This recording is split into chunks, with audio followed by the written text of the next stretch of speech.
So for the lesson for this week's assignment, unfortunately, the past few days, Thursday, Friday, and even Wednesday, we've been really busy with our end of school stuff and field trips. So I did not get a chance to film live due to us being out of the classroom. But this is what I have planned for my kids this upcoming week as the last week of school.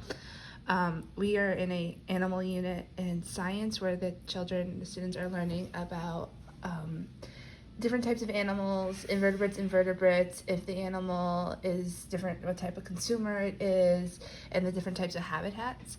So their job is using books and their computers for third graders, and they are doing research and writing complete sentences to fill in and answer these questions on one specific animal of their choosing. And they have to fill out this form, and then they also have to fill out this form, which is one of my district's thinking maps. It's a description map, so they are putting the main animal here, and then they get to describe the animal in complete sentences around there. I am also beefing it up because they are approaching fourth graders, and having them write on the back if the animal is endangered or extinct. If it's endangered, what is the cause of it being endangered? How many animals lives on Earth? Where can I find this animal? Kind of goes with that. Because a lot of the animals the kids have been talking about, they know that kind of lives in one place but also in other places, so we want to try to make them be the well-known and the animal expert of it. And then on the back of this page, they are going to do a drawing as best they can of their animal, all so that way when they present their project to their peers, they'll be going up against my board, and they'll be sharing it out and presenting it out, which is a big daunting task for third graders. A lot of them haven't had experience with it yet, but we're practicing. We've talked about it, so hopefully by the end of this week, this will be a real fun breeze. When it comes to writing, we know that there's ready writing in these components, but I also want to do a little 2-paragraph or 3-paragraph writing assignment where the students will compare their animal to another animal that their classmate has done their project on, and they will compare the two, and then they'll find the similarities that both have. So it requires them to actually pay really close attention to their peers talking, because they have to learn and write down facts about that other animal, so that way they can start comparing and then be able to find the similarities. On top of that, if they are missing some things, of course they can go up to that peer and ask them about it, and if they don't have the full answer, they can go ahead and write about it, and from YouTube or Google or a web search.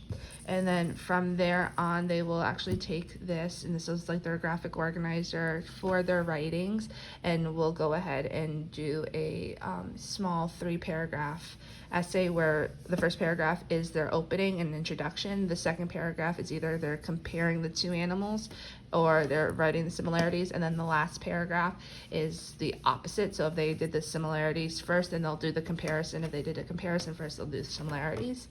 And then for some of my students, they can do a 4-paragraph, which is where they write the closing at the very bottom. We practice it a few times throughout the year, but it is a third grade skill that they just need to write a well prepared and explained paragraph and attempt to make multi-paragraphs. As in fourth grade, they need to be able to learn to write 4. So right now, if they can write 30, that is the goal, but a lot of the kids at this point in stage in time are able to write that 4th paragraph with some guidance and assistance. I do have an ELL student, but she is actually being she's actually being exited out of her program.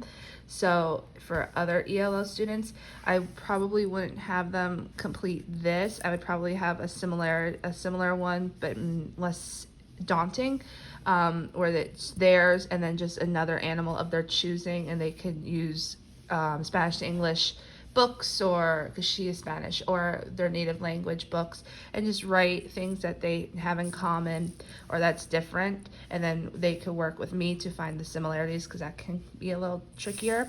Not so much having to write unless they are at the level where they are able to write sentences. For this I would keep this exactly the same. They would have their animal in the middle, and then we would use describing words to describe their animal. For them, one words, especially at the very low levels entry, if they're around that mid or higher up, they can be doing sentences or attempting to write sentences. And then for this paragraph page, it would be about the same. I would probably take out or remove some of the questions, like what type of animal. I would probably just have the 7 types of animals and take out the invertebrate. What does the animal eat? I would also have, maybe in the native language, a lot of the verbiage like come, which is eat in Spanish, things like that, so that way they are able to understand, especially if they are at the entry level or if they're mid-level and they're still developing. They could, at that point, if they're at those stages, 1-word answers or 2-word answers is fine. If they're working through the mid to the end levels, then expected is the